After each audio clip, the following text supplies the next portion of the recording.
자, 마가복음 7장 31절부터 37절까지입니다.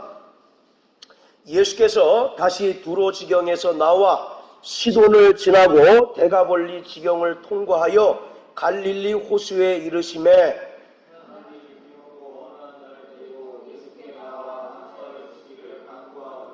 예수께서 그 사람을 따로 데리고 무리를 떠나사 손가락을 그의 양 귀에 넣고 침뱉어 그의 혀에 손을 대시며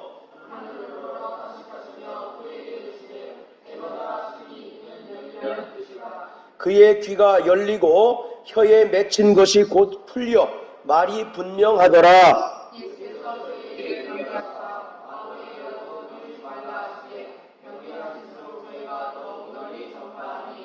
사람들이 심히 놀라 가로되 그가 다 잘하였도다. 귀머거리도 듣게 하고 벙어리도 말하게 한다 하니라. 아멘. 자, 우리 34절 다 같이 읽습니다. 시작.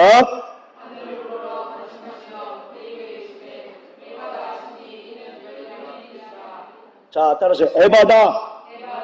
예, 에바다가 무슨 뜻이라고요? 열리다. 이거를 그 산부인과에서 제일 좋아한답니다. 왜 좋아하겠어요? 예, 애를 받아라. 그런 의미에서 이제 좋아한다는 우스갯소리가 있는데, 자, 여기서 이제 에바다. 그런데 열리다라고 하는 그런 뜻인데, 본문에는 수동형으로 되어 있어요. be opened 이렇게 되어 있습니다. 그러니까 열려지다라고 이렇게 번역해야 이제 가장 적합한 그러한 번역입니다. 우리 인간 스스로 열릴 수 있어요, 없어요? 인간 스스로 열 수가 없고 하나님에 의하여 열려져야 에바다 될 수가 있다라고 이렇게 말씀하고 있는 것입니다. 예수의 신유 사역, 특별히 오늘 성경 본문에 나오는 귀먹고 어눌한 사람을 주님께서 고치신 이 이야기는 예수님께서 구약에 예언된 메시아, 즉 그리스도이심을 우리에게 나타내 주시는 중요한 사건인 것입니다. 자, 우리 여기 표시해 놓으시고 구약성경 이사야서 35장을 다 같이 한번 보십니다. 자, 이사야서 35장. 자, 우리 요한 형제 5절 6절 한번 크게 읽어주세요.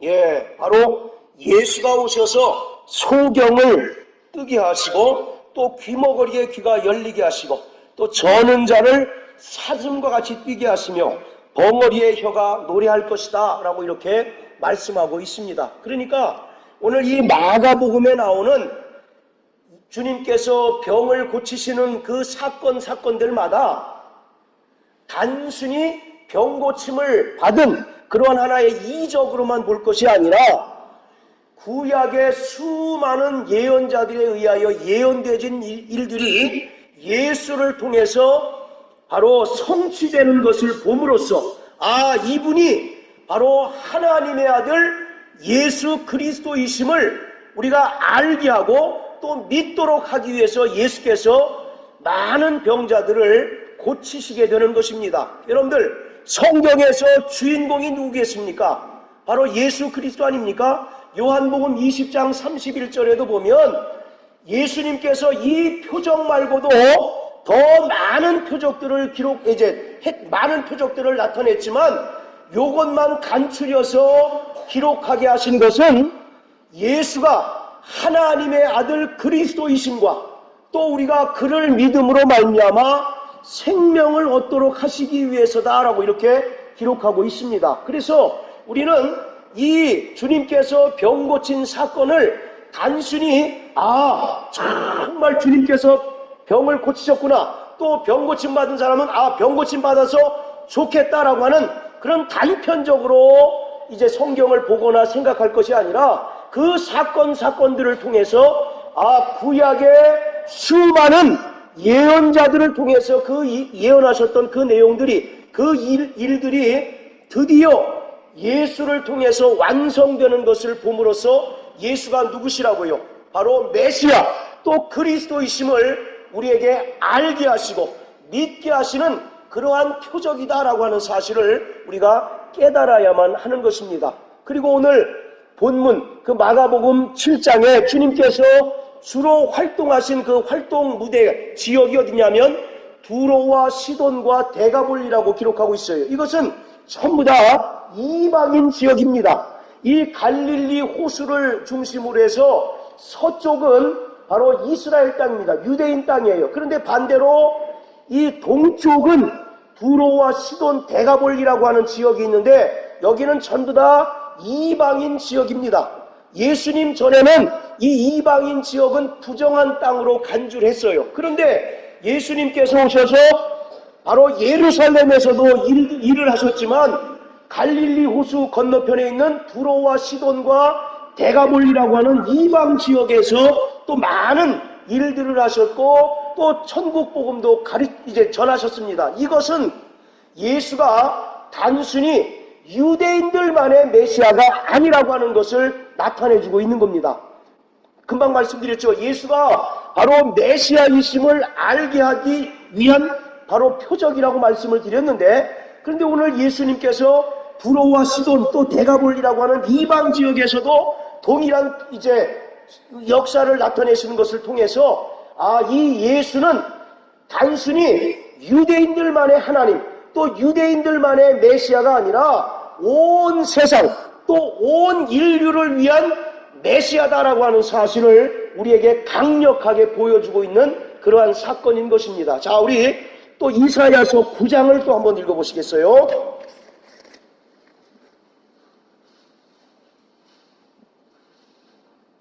자, 이사야서 9장 1절 2절입니다. 다 같이 시작.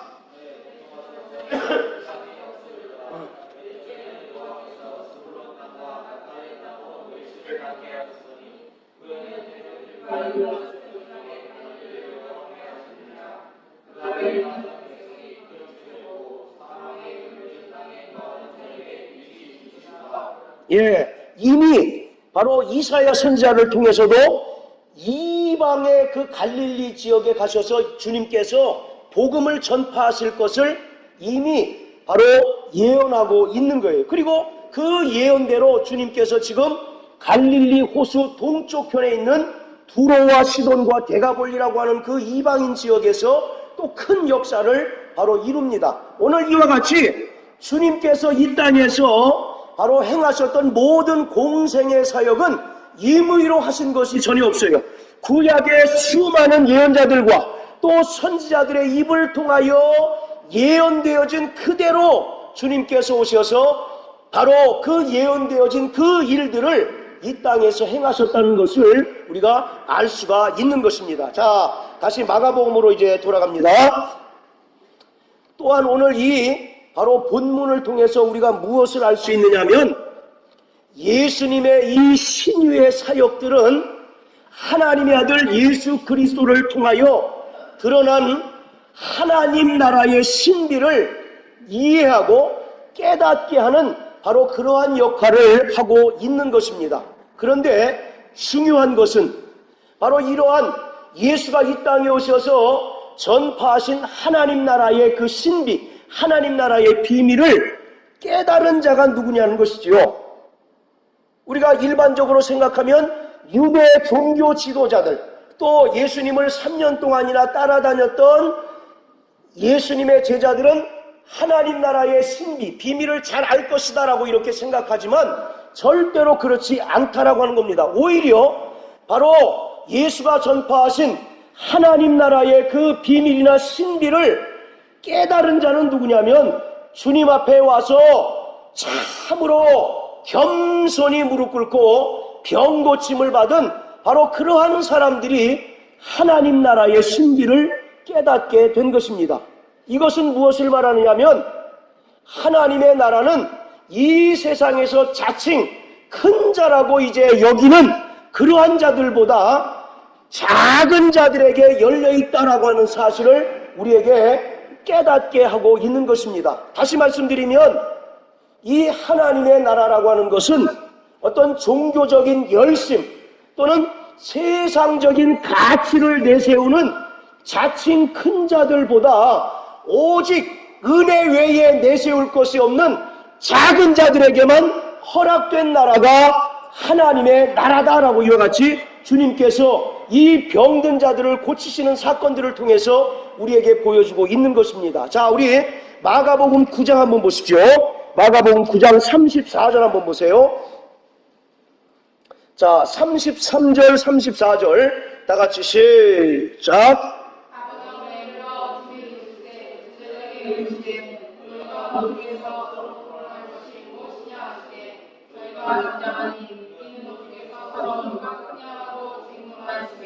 예, 자, 예수님의 제자들이 길에서 서로 막 말싸움을 합니다.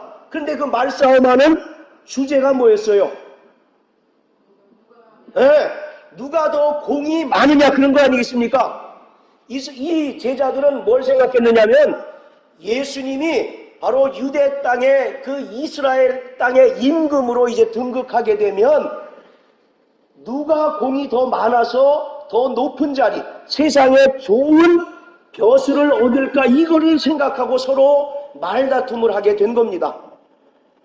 그러니까 전부 세상적인 가치로 하나님의 나라를 판단하게 된다는 것이죠. 심지어 바로 예수님을 3년 동안이나 따라다녔던 예수님의 이 제자들조차도 어떤 세상적인 가치 기준을 따라서 내가 큰 자고 너는 작은 자다라고 하는 그런 것으로 서로 다투고 그것으로 서로 말다툼하는 그런 어리석은 자라는 것이죠. 또 여러분들 유대 종교 지도자들 생각해 보세요. 바리새인들 또는 서기관들, 율법사들, 그들이 얼마나 율법으로 완벽하고 또 하나님께 대하여 열심을 다합니까? 그러나 예수님께서 그들에게 뭐라고 얘기했습니까?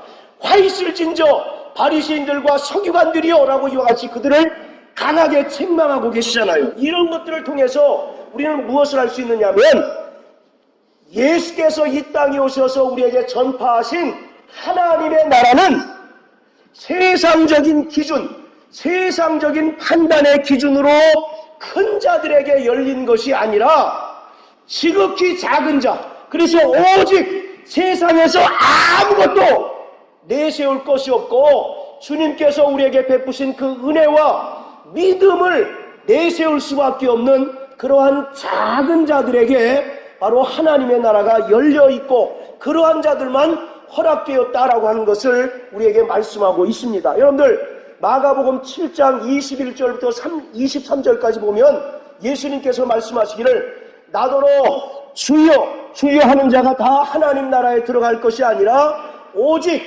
하늘에 계신 하나님의 뜻대로 하는 자라야 천국에 들어갈 수 있다라고 얘기합니다. 그랬더니 많은 사람들이 와서 주님 나는 주의 이름으로 귀신도 쫓아냈고 주의 이름으로 선지자 노릇했고 또 권능들을 행했습니다 라고 했더니 주님께서 뭐라고 말씀하십니까? 이 불법을 행하는 자들아 나는 너희를 도무지 알지 못하니 너희는 내게서 떠나라 라고 이와 같이 말씀합니다. 아니 주의 이름으로 선지자 노릇하고 주의 이름으로 권능을 행하고 주의 이름으로 귀신을 쫓은 것이 나쁜 것입니까? 그렇지 않잖아요. 근데 왜 그들이 천국에 들어가지 못했을까요? 왜 그들이 불법을 행하는 자라고 주님께 책망을 받을 수밖에 없었을까요?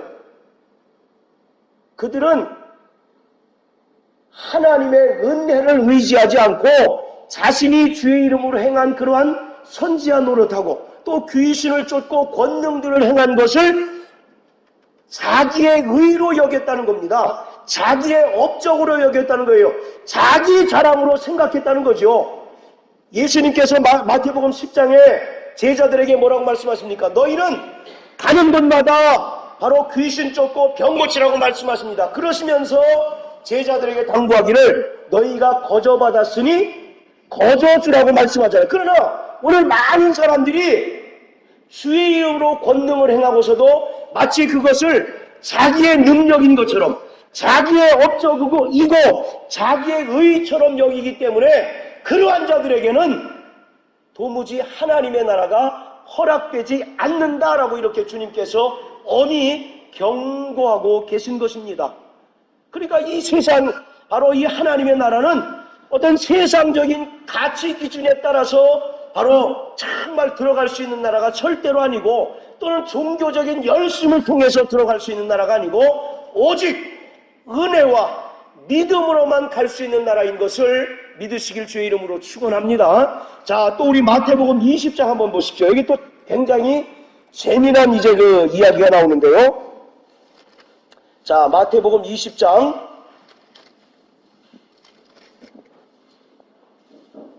자, 20절, 21절. 우리 대성형제 한번 읽어주십시오.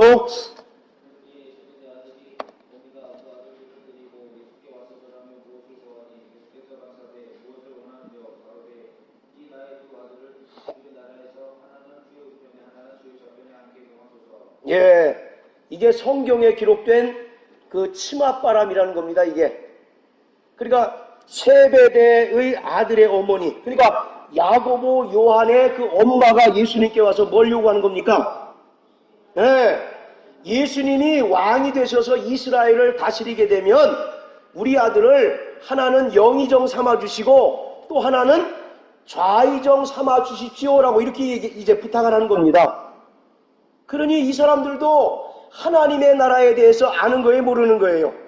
네, 주님께서 바로 선포하신 하나님의 나라를 알지 못한 채로 여전히 그 하나님의 나라를 이 세상적인 가치, 세상적인 기준으로 이제 판단해서 마치 이 땅에서 큰 자가 대접받는 것처럼 그 땅의 하나님의 나라도 뭔가 많은 업적, 자기의 의가 많아야 대접받는 줄 착각하고 있다라고 하는 겁니다. 그런데 주님께서는 바로 수많은 병자들을 고치시면서 우리에게 깨닫게 하시는 것은 하나님의 나라는 결코 큰 자들의 나라가 아니라 바로 이와 같이 가난하고 헐벗은 자들에게 바로 허락된 나라, 바로 그러한 자들만 들어갈 수 있는 나라가 하나님의 나라다라고 이와 같이 말씀하고 있는 거예요. 이와 같이 하나님의 나라는 큰 자들이 대접받는 세상적인 기준을 완전히 뒤엎어버리는 것이 하나님의 나라인 것입니다. 여러분들, 세상의 기준은 뭡니까? 세상 사람들이 우리를 제일 먼저 뭘로 판단해요? 돈 있냐 없냐, 그렇잖아요. 그리고 명예가 높은가 낮은가 이걸로 판단하지 않습니까? 요새 여러분들 텔레비 보시면 뭐 대기업 회장이 갑질하다가 부끄러움 당한 일 있지 않습니까? 그들이 왜 갑질합니까? 돈이 많으니까 갑질하고, 또 그들이 명예가 높으니까 을이라고 하는 사람들을 정말 구박하고 이제 그들에게 갑질하는 것 아니겠어요? 오늘 이와 같이 세상적인 기준은 전부 다 돈이나 바로 명예라고요. 오늘 저와 여러분들도 예수를 믿기 전에는 돈을 쫓아 살던 자들이었었고, 또 세상적인 그 기준인 명예를 얻기 위해서 살던 자들이었어요. 그러나 우리가 예수를 믿고 우리의 삶이, 오늘 우리의 가치관이 완벽히 바뀌었는데, 그런 것들은 잠시 있다 사라지는 안개와 같고 신기루와 같다는 것입니다. 그러므로 오직 우리가 하나님의 나라에 들어갈 수 있는 것은 은혜요 믿음밖에 없다라고 하는 사실을 주님께서 계속 병고침의 사건들을 통해서 깨닫게 해주시는 거예요. 여러분들, 유전무죄, 무전유죄라는 얘기 들어보셨죠? 돈 있는 사람은 죄를 지어도 감옥에 가지 않고, 또 감옥에 가더라도 아주 적은 이제 그 부담만 하면 되는 겁니다. 그러나 돈 없고 힘 없고 빽 없는 사람은 아주 사소한 또 적은 죄를 저질러도 징역을 살게 되는 그런 모순덩어리에 우리가 살고 있다는 것이죠. 바로 이와 같이 이 세상의 나라와 주님께서 요구하시는, 주님께서 우리에게 전파하신 하나님의 나라는 그 가치 기준에 있어서 완전히 바로 정반대다라고 하는 사실을 주님께서 말씀하고 있습니다. 여러분들, 마가복음에 예수 앞에 와서 병 고침 받은 사람들의 그 몇 년을 한번 보세요. 그 중에 훌륭한 사람이 있습니까, 없습니까? 뭐 전부 다 가난하고 병들고 또 엎친 데 덮친 격으로 전부 다 그런 사람들 아니겠습니까? 그러한 자들에게 주님께서는 바로 먼저 죄사함의 복음을 전파하시고, 또 그들의 믿음이 있음을 확인하신 후에 그들의 바로 병을 고쳐주셨다고요. 그것을 통해서 우리는 예수가 하나님의 아들 그리스도이심을 깨닫고 또 예수가 전파하신 하나님의 나라는 세상적인 기준으로 큰 자가 들어가는 것이 아니라 바로 은혜를 의지하고 또 믿음을 가진 자들이 들어갈 수 있는 것이 하나님의 나라임을 우리에게 깨닫게 하시는 것입니다. 오늘 여러분들, 오늘 밤에 주님이 임하시면 여러분들 다 하나님의 나라에 들어갈 자신 있으십니까? 여전히 예수를 믿는다 하면서도 오늘 제자들과 같이 누가 더 크냐, 누가 더 공이 많으냐, 누가 더 명예가 높으냐, 여전히 이러한 허망한 것을 쫓으면서 사는 그러한 삶을 살고 있지는 않습니까? 정말 돌이키시길 주의 이름으로 축원합니다. 오직 우리가 하나님의 나라에 들어갈 수 있는 것은 은혜밖에 없어요. 오직 우리가 하나님의 나라를 들어갈 수 있는 것은 믿음밖에 없다라고 하는 사실을 오늘 주님은 우리에게 말씀하고 계신 것입니다. 자, 그런데 문제는 이렇게 가난하고 병든 사람을 다 주님께서 고쳐주시고 다 구원하셨느냐? 바로 그들에게 믿음이 있음을 먼저 확인하셨다는 거죠.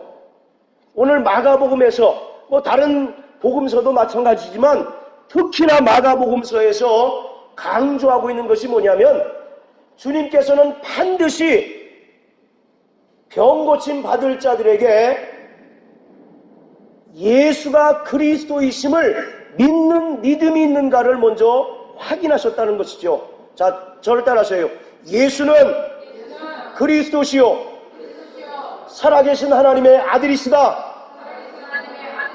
오늘 이것이 저와 여러분들의 믿음 아니겠습니까? 마찬가지로 주님께서도 병자들의 병을 고치실 때 반드시 그들에게 예수를 그리스도로 믿느냐라고 하는 그 믿음 여부를 확인하셨다는 것이죠. 그리고 그 믿음을 따라서 주님 앞에 그들의 모든 삶의 고통, 모든 문제를 내놓고 믿음으로 말미암아 정말 주님 앞에 아뢰일 때 주님께서 그들의 모든 병을 고쳐주셨다는 것이요.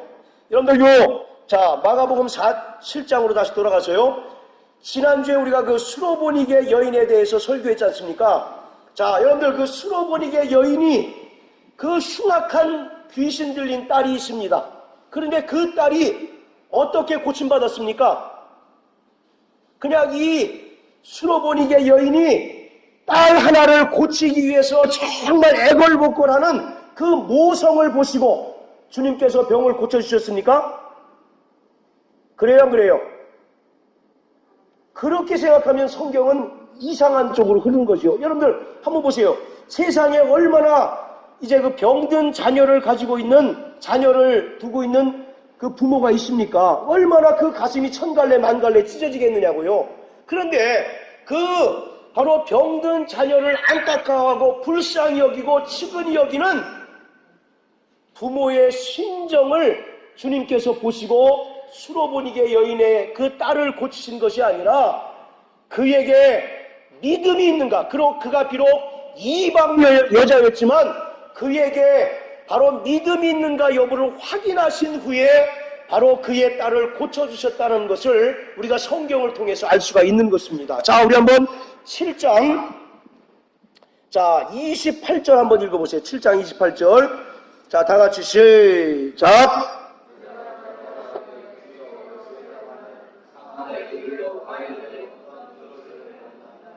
자, 이 이방인 여자가 예수님을 뭐라고 호칭하고 있습니까?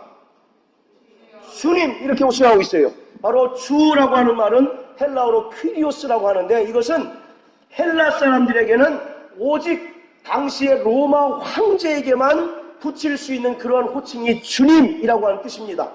그런데 이것을 마태복음 15장 22절에는 마태는 뭐라고 기록하고 있느냐면 주 다윗의 자손이여라고 이렇게 얘기하고 있어요. 다윗의 자손이라고 하는 말은 예수가 왕으로 오셨다라고 하는 그런 뜻입니다. 그리고 그가 바로 그리스도이시다라고 하는 것을 고백하고 있는 거예요. 그래서 바로 예수님께서 이 수로보니게 여인, 이방 여자인 수로보니게 여인의 그 애끓는 그 자녀를 안타까워하고 자녀를 측은히 여기는 모성을 보고 그 흉악히 귀신 들린 딸을 고치신 것이 아니라 이 이방 여자가 예수를 그리스도로 고백하고 또 만왕의 왕으로 고백하는 것을 보고 그의 딸을 고치신 것을 우리가 볼 수가 있는 거예요. 오늘 이와 같이 우리가 구원받는 것도 예수가 그리스도이심을 믿을 때 구원받습니다. 할렐루야. 또 우리가 정말로 병 고침을 받을 때 주님 내가 이런 병이 있습니다라고 주님의 감정에 호소하거나 주님의 어떤 동정심을 사려고 하는 것이 아니라 내게 있는 정확한 그 믿음을 보일 때 주님께서는 그 믿음을 보시고 우리의 병을 고쳐주시는 것입니다. 할렐루야. 그래서 히브리서 11장에 보면 믿음이 없이는 기쁘시게 할 수 없다라고 이와 같이 말씀하고 있잖아요. 자, 다시 한번 따라합니다. 주는 그리스도시요 살아계신 하나님의 아들이십니다. 이것을 믿음으로 고백하고 인정하는 자들에게 주님은 그들의 믿음을 보시고 바로 병을 고쳐 주셨다는 것이죠. 그러므로 정말 예수를 그리스도로 인정하시고 또 정말로 그 믿음을 따라서 주 앞에 우리의 모든 연약함을 내어놓을 때 병 고침 받는 자 되시기를 주의 이름으로 축원합니다. 할렐루야. 아멘. 자, 오늘 이 귀먹고 어눌한 사람, 어눌한 자는 금방도 말씀드렸던 것처럼 수로보니게 여인과 같이 이방인이었습니다. 자, 그런데 여러분들 잘 아시는 것처럼 자, 하나님 나라에 들어가는 우선순위로 보면 제일 먼저 누가 들어가게 되어 있습니까? 유대인, 이방인 두 사람들 중에 유대인들은 뭐라고 생각합니까? 우리는 틀림없이 하나님 나라에 들어갈 첫 번째로 들어갈 것이라고 생각하잖아요. 그리고 그 중에서도 또 이 유대 종교 지도자들은 우리는 천국에 들어가는 것은 따놓은 당상이고 천국에서도 가장 아랫목에 들어갈 수 있을 것이다 라고 이렇게 생각하고 있어요. 그렇지 않습니까? 그리고 이방인들은 그 부스러기 은혜만 얻음으로 겨우 소수의 사람만 유대인들이 다 천국에 들어가고 나서 겨우 들어갈 것이다 라고 그렇게 생각하고 있는 겁니다. 그래서 거기 보시면 7장 또 27절에 예수님이 뭐라고 얘기합니까? 자녀로 먼저 배불리 먹게 할지니 자녀의 떡을 취하여 개들에게 던짐이 마땅치 않다. 자, 그러니까 먼저 하나님 나라에 들어가는 사람들은 자녀입니까? 개들입니까? 자녀들이죠. 그리고 자, 먼저라고 하는 말은 무슨 말이에요? 나중도 있다는 얘기예요? 없다는 얘기예요? 나중도 있다는 얘기죠. 근데 그 나중은 누구에게 허락된 것이라는 얘기예요? 예, 바로 개처럼 취급을 당하는 이방인에게 허락된 것이다. 유대인들은 이렇게 이제 생각하고 있는 거죠.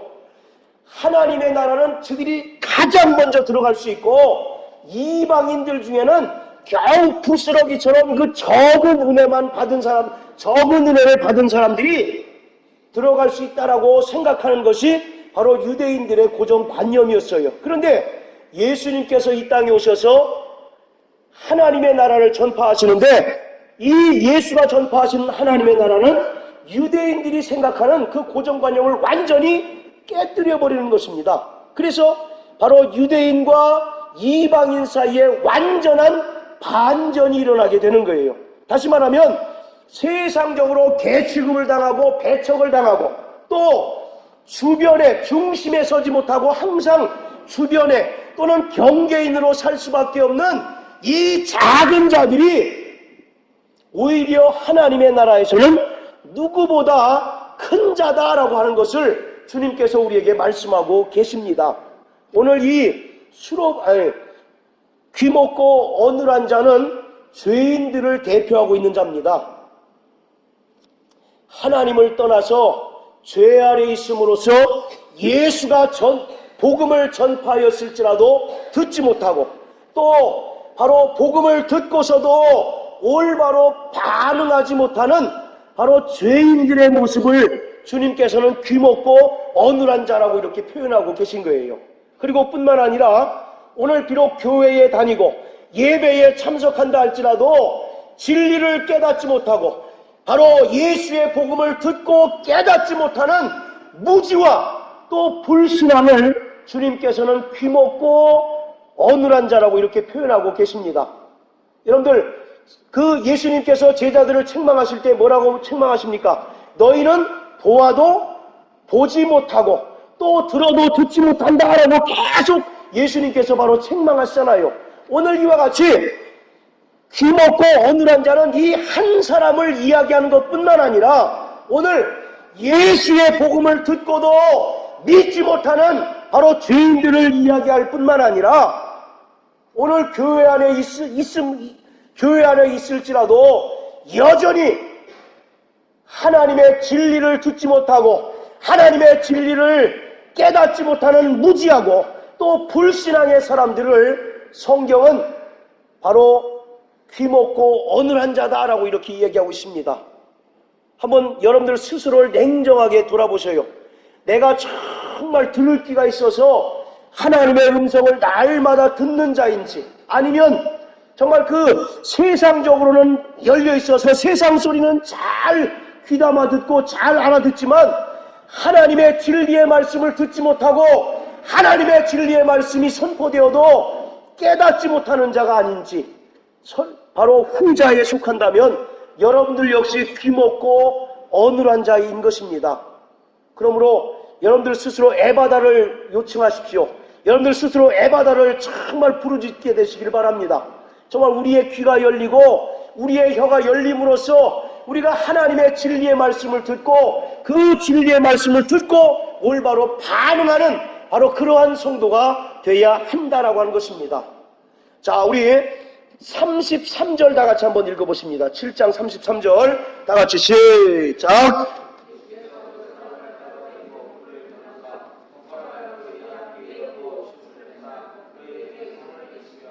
예, 자, 예수님께서 수많은 병자들을 고치셨는데 오늘 이 내용은 우리 일반적으로 보기에 약간 지저분한 모습 아니겠습니까? 다른 사람들을 병을 고칠 때는 말씀으로 고치셨고 또 이제 안수하여 이제 그 병을 고쳤죠. 자, 그런데 오늘 이 귀먹고 어눌한 사람이 주님 앞에 왔을 때 지금 주님이 어떤 행동을 하십니까? 양 귀에 손가락을 어떻게 써요? 자, 한번 따라해 보세요. 자, 손가락 어떻게 했다고요? 예, 손가락을 넣었어요. 자, 그 다음 또 어떻게 했습니까? 예. 자, 여기는 구체적으로 어디에 침 뱉었다라고 이렇게 언급이 되지 않는데 보통 예수님의 그 손에 침을 뱉어서 그 손으로 어눌한 자의 혀를 댔다라고 이렇게 이제 그 이해를 합니다. 자, 만약에 여러분들이 병고침을 받으러 왔는데 제가 침을 뱉는다. 그러면 여러분들 어떻게 하시겠어요? 에이, 무슨, 그러면서 다 도망가지 않겠느냐고요. 그래야 그래요. 또 이거 말고도 그 요한복음 9장에 보면 날 때부터 소경된 자를 주님께서 고치실 때도 땅에 침을 뱉어서 진흙을 이어가지고 눈에 바르셨잖아요. 그리고 또 마가복음 8장에 보면 베세다라고 하는 곳에서 그 맹인 소경을 고칠 때는 그때는 그 눈에 직접 침을 뱉었어요. 자, 8장 한번 보세요. 8장. 자, 23절. 자, 다 같이 한번 읽어보실까요? 자, 시작.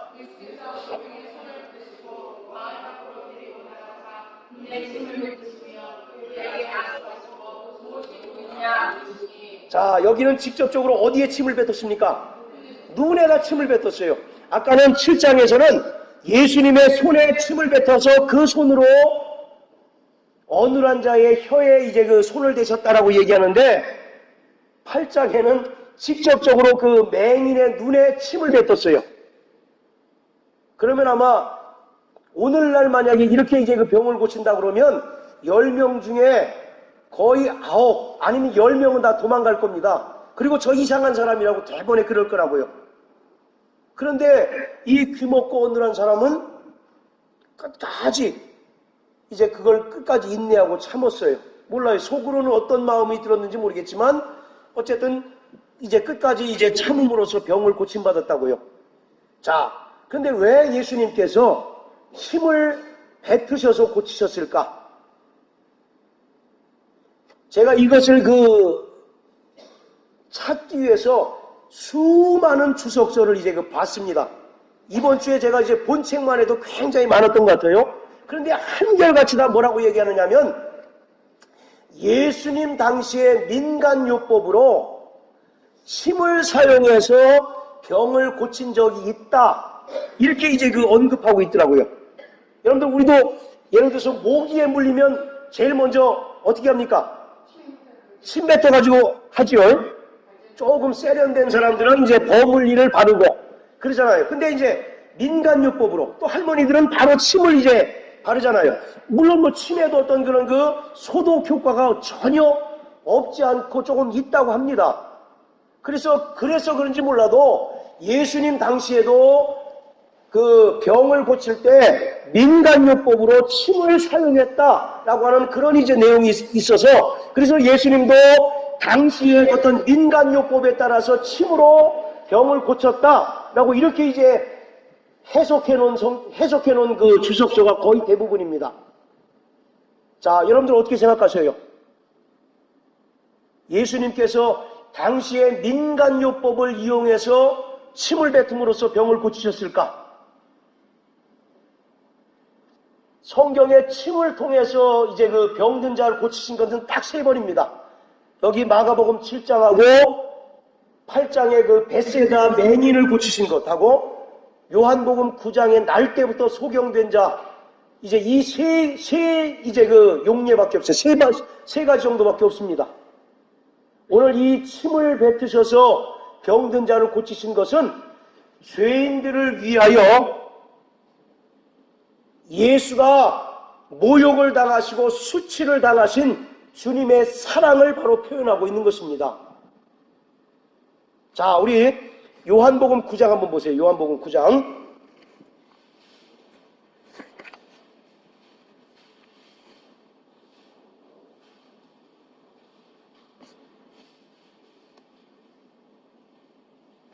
자, 1절부터 우리 7절까지 우리 김 집사님 한번 빨리 읽어주세요.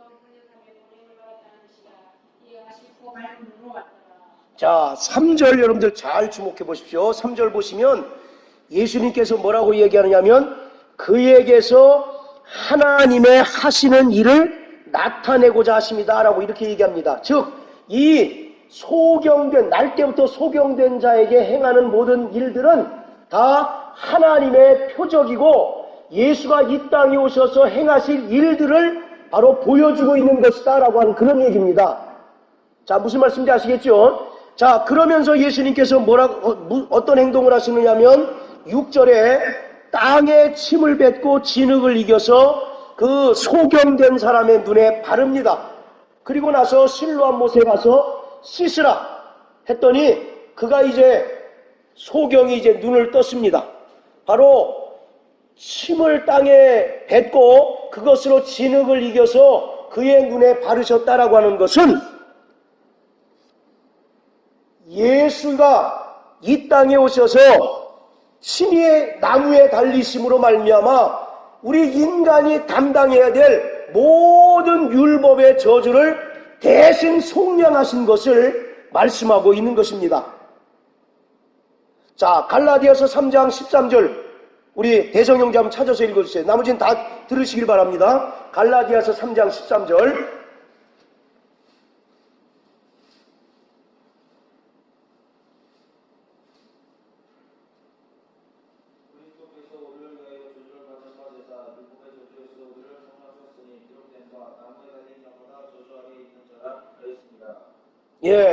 자, 예수가 친히 나무에 달리심으로써 인간이 오늘 저와 여러분들이 감당해야 될 모든 율법의 저주를 어떻게 하셨다고요? 다 담당하시고 속량하셨어요. 그가 십자가에 달리시면서 침뱉음을 당하고 따귀를 맞으시고 또 심지어 그가 입고 있는 옷까지도 다 네 등분으로 나뉘어서 이제 뺏김으로써 완전히 벌거벗은 채로 그 십자가에 매달렸습니다. 그리고 그가 공생할 때 얼마나 많은 모욕을 당하셨어요. 침뱉음을 당하고 따귀를 맞으셨고 또 심지어 돌팔매질을 당하는 그런 수치를 당하셨다고요. 그 모든 것들이 누가 담당해야 될 것입니까? 바로 내가 담당해야 될 것이었어요. 내가 담당해야 될 율법의 저주였다는 것이죠. 그러나 바로 그걸 누가 대신 담당해 주셨습니까? 예수 그리스도. 그러므로 우리는 율법의 저주로부터 자유한 자가 되었고 모든 죄로부터 자유한 자가 되었고 또 저가 채찍에 맞으심으로써 우리 인간의 모든 질병을 대신 짊어지심으로써 우리는 병에서 노임을 받게 된 것이에요. 할렐루야. 오늘 이와 같이 예수님께서 바로 침을 뱉으셨다라고 하는 것, 여러분들 생각해 보세요. 침을 뱉는 행위는 무슨 행위입니까? 다른 사람이 여러분들에게 침을 딱 뱉어요. 그럼 어떻게 하시겠어요? 우리 요한 형제, 대성이가 갑자기 침을 탁 뱉어. 그럼 어떻게 되겠어요? 대성이는 그날로 장산날이 되겠죠. 왜냐하면 침을 뱉는 것 자체가 바로 모욕 아니겠습니까?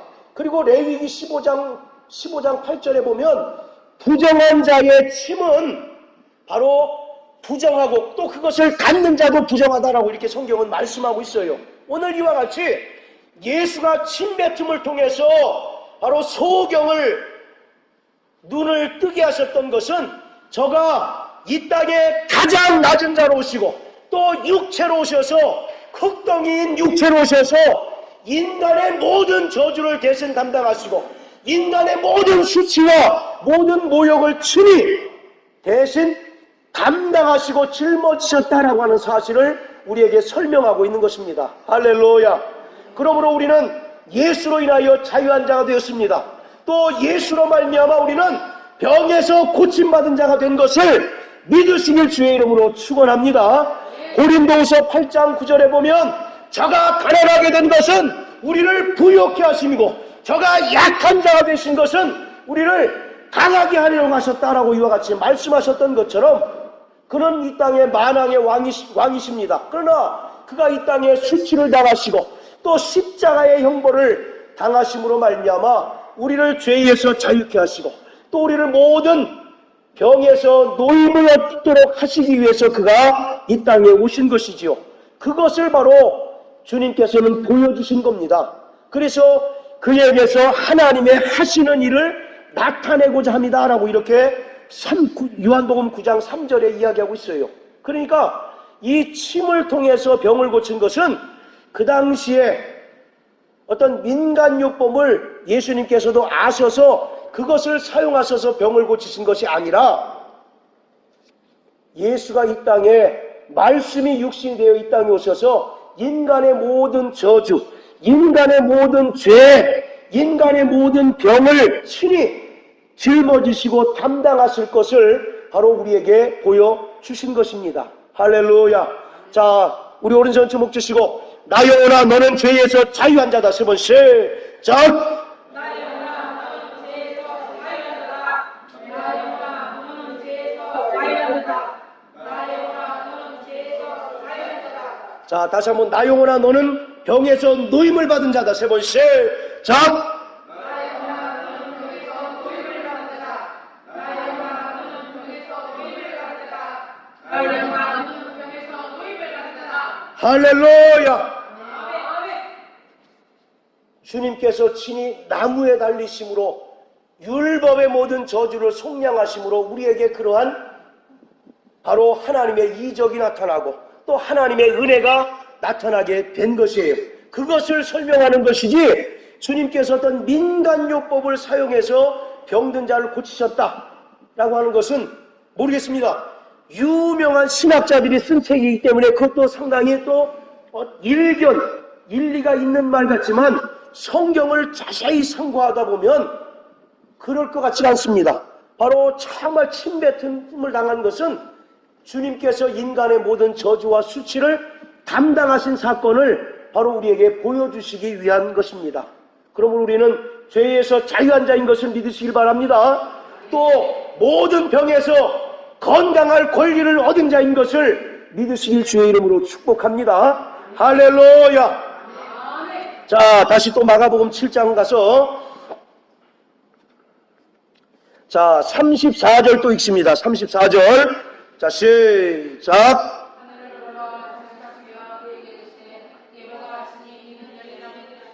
예, 바로 여기서 하늘을 우러러 탄식하셨다라고 하는 말은 불쌍히 여기셨다는 겁니다. 죄인들을 불쌍히 여기시는 주님의 심정을 이 구절을 통해서 우리가 알 수가 있는 것이고요. 자, 그리고 또 에바다라고 하니까 열렸다, 열리라 라고 하는 그런 뜻이라고 말씀드렸죠. 자, 근데 처음에 제가 뭐라고 말씀드렸습니까? 인간 스스로 문제를 열 수 있어요, 없어요? 인간 스스로 죄의 문제를 열 수 있습니까, 없습니까? 인간 스스로 병의 문제를 열 수 있어요, 없어요? 그래서 바로 영어 성경에도 그렇고 원문에도 그렇고 전부 그 수동형으로 되어 있더라고. 수동형. 인간 스스로 능동적으로 자기의 죄의 문제나 병의 문제를 해결할 수 없다는 겁니다. 그럼 누가 개입하셔야 돼요? 누가 개입하셔야 돼요?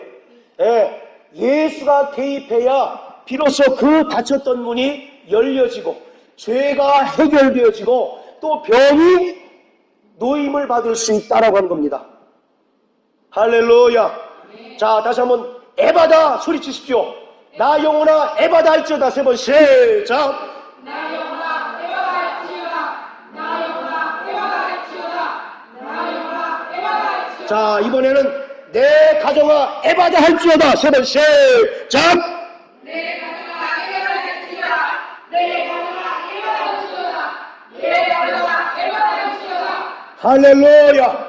여러분들, 우리가 인생을 살다 보면 우리가 해결할 수 있는 문제도 있지만 그걸 해결하지 못하는 문제가 더 크고 더 많잖아요. 그거로 인하여 우리는 늘 주눅 들고 늘 그거로 인하여 상심하고 낙심하지 않습니까? 그럴 때 모든 문제를 다 주님께 내어 맡기시길 주의 이름으로 축원합니다. 그러면 우리를 불쌍히 여기시고 또 우리의 죄의 문제, 우리의 병의 문제, 우리의 삶의 모든 문제들을 열어주시는 주님께서 모든 문제들을 해결해 주실 것입니다. 정말 소경의 눈을 뜨게 하신 하나님께서 오늘 여러분들 가정의 모든 문제들을 해결해 주실 줄 믿으시길 주의 이름으로 축원합니다. 또 참으로 어눌한 자, 혀가 굳은 자를 고치신 하나님께서 여러분들의 자녀의 문제를 해결해 주실 줄 믿고 날마다 기도하는 여러분들 되시기를 주의 이름으로 축복합니다. 할렐루야. 자, 또 36절 다 같이 한번 읽습니다. 36절. 자, 시작.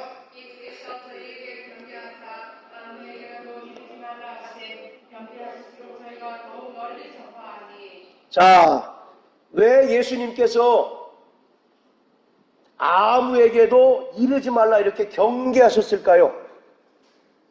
저 같으면은 병든 자를 고치는 게 얼마나 자랑입니까? 동네방네 좀 소문내서 우리 교회에 많이 좀 오게 하세요. 그럴 텐데 왜 예수님은 이 귀중한 일을 아무에게도 알리지 말라고 했을까요? 왜 그랬을까요? 자, 우리 사모님 왜 그랬을까요? 예수님께서. 자, 우리 대성형제 왜 그랬을까요? 기왕이면 소문을 사방팔방 좀 내라. 그래서 사람들이 좀 많이 올 수 있도록 해라 하면 얼마나 좋습니까? 자, 우리 김설자 집사님 왜 예수님께서 소문 내지 말라 하셨을까요? 사람 많이 오는 게 싫습니까? 네. 자, 왜 그러셨을까요? 소문 안 내도 오니까? 진리를 알기보다 예, 맞습니다. 예수님께서 신유 병을 고치시는 목적은 병을 고치는 것 자체보다도 뭐라고 말씀드렸습니까? 예수가 하나님의 아들 그리스도시고 또 그에게 죄를 사하는 권세가 있다는 것을 나타내기 위해서 신유를 행하셨다라고 말씀드렸잖아요. 그런데 사람들은 자꾸 뭐에 대해서만 생각하는 겁니까? 그렇죠. 그 현상에만, 병 고침받은 현상에만 매여서 전혀 믿음을 갖기보다는 자꾸 병 고침받는 것에 바로 정말 지금 익숙해지려고 예수님을 따라다닐까봐 주님께서 말씀하시는 거예요. 예전에 어떤 분이 저한테도 이제 왔어요. 이분은 날 때부터 이제 정말 그 다리가 불편해서 남의 도움을 받지 않고서는 절대로 이제 거동을 할 수 없는 그런 분이었어요.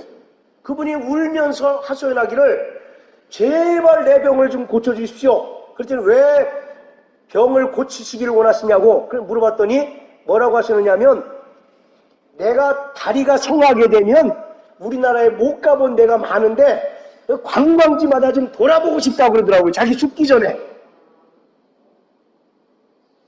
여러분들 우리가 하나님은 아니지만 그분 믿음을 가질 수 있겠습니까? 없겠습니까? 또 예수님께서 병을 고치실만 하겠어요? 못하겠어요? 제가 보기엔 조금 어려울 것 같아요. 정말 먼저 우리가 죄사함 받는 것이 중요하고 먼저 정말 예수가 그리스도이심을 믿고 고백하고 시인하는 것이 중요합니다. 그런데 사람들은 자꾸 뭐에 대해서만 생각하게 됩니까? 내 병 고쳐주십시오. 이게 가장 우선순위예요, 인간들에게는. 그러나 예수님에게서는 우선순위가 뭐예요? 내가 누구인 것을 알라는 겁니까? 하나님의 아들 그리스도이심을 믿어라. 그리고 믿은 다음에 죄사함 받아라. 그러면 병 고침 받는 것은 의외로 간단하고 쉽다. 이것이 주님의 방법이에요. 그런데 사람들은 자꾸 뭘 생각합니까? 먼저 내 병 고쳐주시면 믿겠습니다. 먼저 내 문제 해결해 주시면 내가 예배당 지어주겠습니다. 자꾸 하나님의 관점하고 인간의 관점이 서로 상충하고 충돌해야 되기 때문에 우리가 문제 해결받지 못하고 병 고침 받지 못하게 되는 겁니다. 자, 다시 한번 따라하세요. 예수는 그리스도시요 살아계신 하나님의 아들이십니다. 이것을 분명히 믿고 신앙자 되시길 바랍니다. 그리고 정말 그것을 고백할 때 우리가 죄사함 받게 되고 또 죄사함 받은 자가 병 고침 받는 것은 의외로 간단하고 쉬운 문제라고 하는 것을 주님이 계속 누누이 강조하는 거예요. 그런데 인간들은 반대로 자꾸 자기의 병 고침 받는 그것만 생각하기 때문에 믿음을 가지려고 생각하지 않아요. 그래서 예수님은 성령이 오시기 전에 그 소문이 퍼지는 것을 결코